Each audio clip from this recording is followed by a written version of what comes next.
The 39th verse of the Tao Te Ching. Quote, "These things from ancient times arise from one. The sky is whole and clear, the earth is whole and firm, the spirit is whole and full. The 10,000 things are whole, and the country is upright.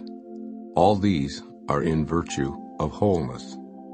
When man interferes with the Tao, the sky becomes filthy, the earth becomes depleted, the equilibrium crumbles, creatures become extinct. Therefore, nobility is rooted in humility. Loftiness is based on lowliness. This is why noble people refer to themselves as alone, lacking, and unworthy. The pieces of a chariot are useless unless they work in accordance with the whole. A man's life brings nothing unless he lives in accordance with the whole universe. Playing one's part in accordance with the universe is true humility. Truly, too much honor means no honor. It's not wise to shine like jade and resound like stone chimes. Unquote. Living wholeness. We traditionally think of wholeness as something that's complete. The whole 9 yards, for instance, implies the entire distance. "I ate the whole thing" signifies having consumed something completely. Lao Tzu, however, seems to view the concept differently. Wholeness, he writes, has roots in humility. When humility evokes our wholeness, we live the reality that we're pieces of the whole. With this attitude, you want to exist harmoniously with the entire universe, cooperating with and being subjugated to other aspects of the whole. You can't even consider interfering with any piece of it because you're one with it. The moment you begin to place yourself in a transcendent position in relation to others, or to your world of the 10,000 things, you're interfering with the Tao. I encourage you to examine your concept of wholeness based upon this 39th verse of the Tao Te Ching. I can assure you that the world will appear to have changed when you see it through this lens. Lao Tzu insists that the universe is whole. That is, it's in a state of oneness. There are no parts needing separation from this state. Sky, earth, spirit, and the 10,000 things are all parts of the whole. And what's more, that's their virtue.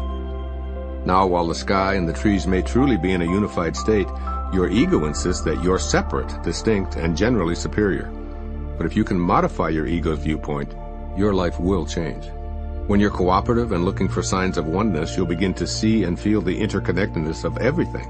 For example, your body is a convenient analogy for a universe all unto itself.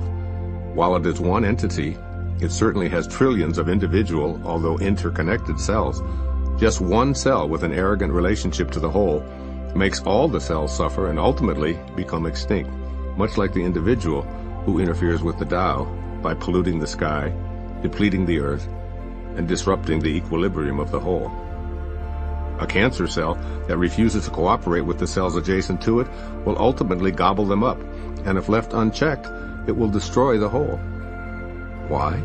Because that cancerous cell has no relationship to the whole. It will destroy itself as it kills the host upon which it depends for its own survival.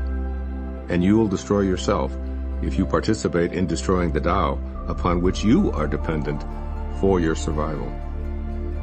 Each seemingly individual part of a whole is potentially dangerous and generally useless if it doesn't function in harmony. What's true for the chariot in this verse of the Tao Te Ching is true for you as well. Your life needs to have a relationship with the Tao, and that relationship is characterized by Lao Tzu as a bond forged by humility. In other words, wholeness and humility are oneness and the same. So update the way you think about your relationship to life and play your part in accordance with the whole.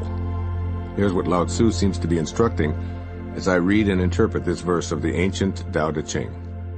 First, cultivate your relationship with the planet. Live in the spirit of wholeness, knowing that you have a role as one of the parts of the Tao. Remind yourself that you cannot interfere with the Tao and live a life of greatness. This means respecting the environment in every way by living in an earth-friendly manner as a part of its oneness. Become an advocate for conservation. Make time to pick up and recycle trash. Drive an environmentally friendly automobile, or better yet, walk in peace to as many places as possible. Wholeness means maintaining a sense of balance with the all-providing, gentle, non-pushy Tao. In humility, you're able to feel your own tiny role in this great drama orchestrated by your source. You'll see what Lao Tzu means when he says, quote, "A man's life brings nothing unless he lives in accordance with the whole universe." Unquote. And secondly, change the way you think of yourself from being separate to seeing yourself in all that you encounter. As you live in wholeness, notice how you begin to feel a connection to all of life, rather than the separateness that your ego prefers. See yourself in everyone you encounter, in every creature on our planet, in the forest and the oceans and the sky. The more you do, the more you'll want to stay in a state of cooperation rather than competition. You'll also feel more inclined to reject the concept that there is a them. Practice this way of being and notice that the type of happiness that may have eluded you for a lifetime is part of the oneness you begin to enjoy. Here's how Rumi, the ancient Sufi poet, expressed this sentiment. Quote, "If you put your heart against the earth with me in serving every creature, our beloved will enter you from our sacred realm, and we will all be so happy." Unquote. Do the Tao now. Go for a walk today, and in that walk, think in wholeness terms with all that you encounter during a 30-minute period. Just test yourself. See yourself in those you might otherwise have judged, including the very old, the very young, the obese, the disabled, or the indigent. As you look at them, remind yourself, I share the same originating spirit with every one of these people. This will help you feel whole by shifting from your ego to the virtue of the Tao.